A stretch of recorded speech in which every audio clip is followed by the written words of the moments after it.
I control a very large part of their lives, and when you control someone's finances, that is their life. Those chilling words came from a woman named Peggy Fulford during the filming of her reality TV pilot in 2011. She was pitching herself as the ultimate financial advisor to professional athletes, someone who genuinely cared about protecting their wealth. But what the cameras didn't capture was the truth. This sweet-talking woman from New Orleans was actually orchestrating one of the most devastating financial scams in sports history. Over more than a decade, she would steal nearly $6 million from some of the biggest names in professional sports, including NBA legend Dennis Rodman. And the most twisted part? Her victims thought she was saving them. Peggy's story begins in the shadows of tragedy in New Orleans. Born Peggy Ann Barad in 1958, her early life was marked by unimaginable loss.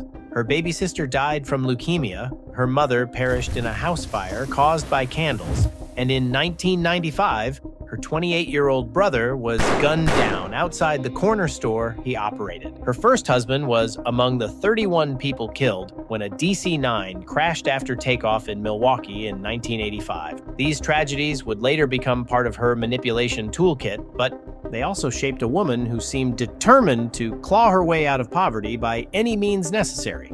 She briefly attended Spelman College in Atlanta, but dropped out when she became pregnant, ending her formal education. Yet somehow, this college dropout would convince millionaire athletes that she was a Harvard Law graduate who had made her fortune on Wall Street. Her first major victim was NBA point guard Travis Best in the 1990s. When Travis got drafted and signed a multi-million-dollar contract, Peggy saw her opportunity. She approached him with her fabricated credentials, claiming she had graduated from Harvard Law and worked on Wall Street, making hospital deals and real estate investments in the Bahamas.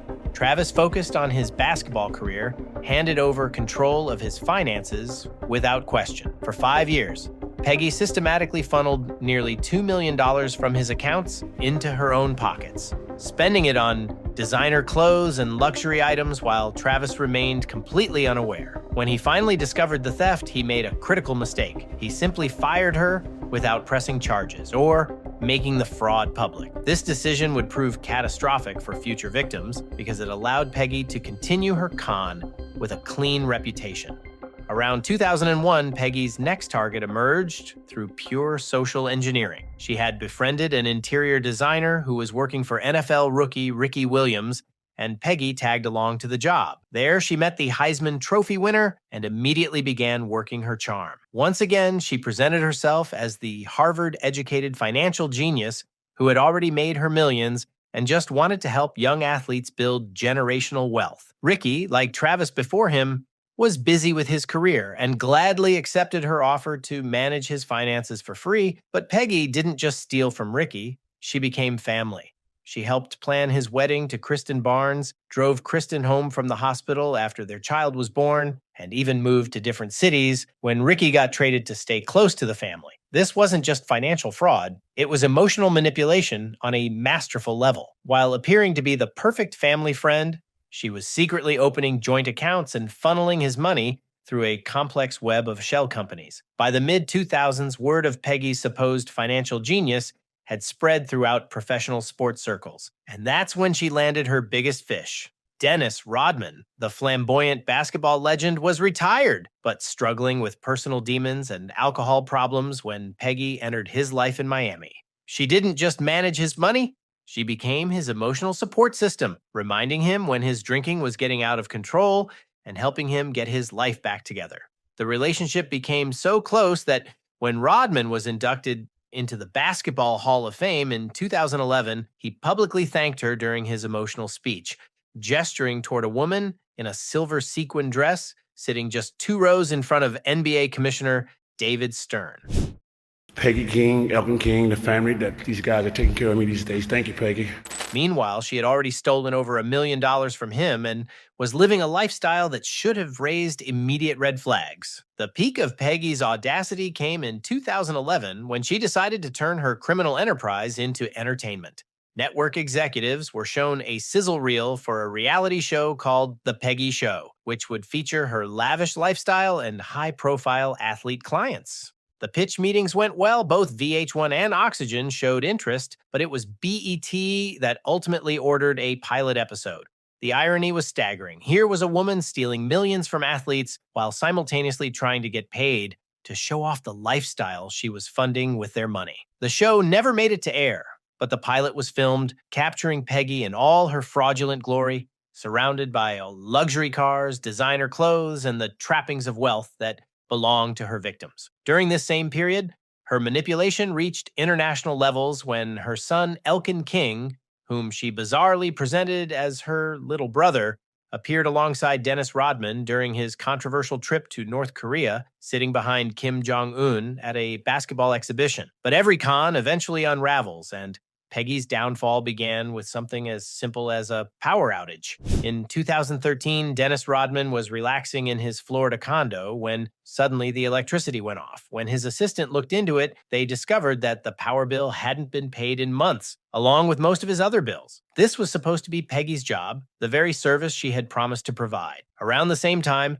Ricky Williams and his wife, Kristen, were hit with a massive $450,000 tax bill from the IRS, claiming they owed back taxes plus penalties. Their Range Rover was suddenly repossessed, and other athletes in Peggy's stable were experiencing similar financial emergencies. Phone calls weren't being returned, bills weren't being paid, and the woman who had positioned herself as their financial savior had simply vanished. When they tried to reach her, Peggy had gone completely ghost. No emails, no texts, no explanations. The investigation that followed revealed the true scope of Peggy's operation, and it was staggering. When FBI agent Mike Hawkins happened to read about Ricky Williams suing his financial advisor during his lunch break, he immediately recognized the potential for a federal criminal case. What they discovered was a financial maze of breathtaking complexity. Over 85 secret bank accounts scattered across multiple states, more than 20 shell corporations with names like Dennis Rodman Group LLC and Dennis Rodman Group and Associates, and a money laundering operation so sophisticated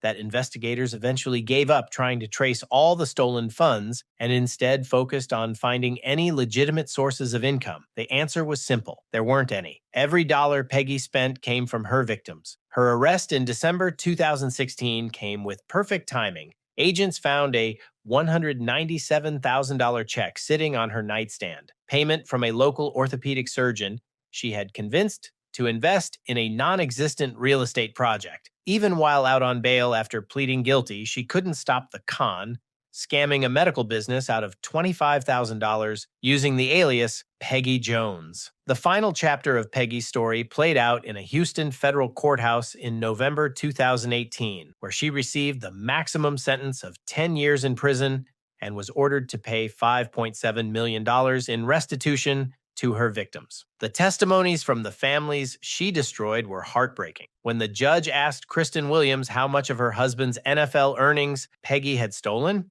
her answer was simple and devastating. All of it. 11 seasons in the NFL, and it was all gone. The case highlighted a much larger problem. According to an Ernst & Young study, professional athletes lost nearly $600 million to fraud between 2004 and 2018, and that's just from the cases that became public. Peggy Ann Fulford represented every athlete's worst nightmare, the trusted advisor who becomes their greatest predator. Today, she remains in federal prison, and her victims are still trying to rebuild their financial lives. Dennis Rodman, the man who once thanked her at his Hall of Fame induction, now refuses to speak about her publicly. The woman who claimed she wanted to help athletes build generational wealth had instead destroyed the financial security of an entire generation of sports stars, leaving behind a trail of broken trust that serves as a warning to every professional athlete about the dangers of handing over control of their financial future to someone whose credentials exist only in their imagination.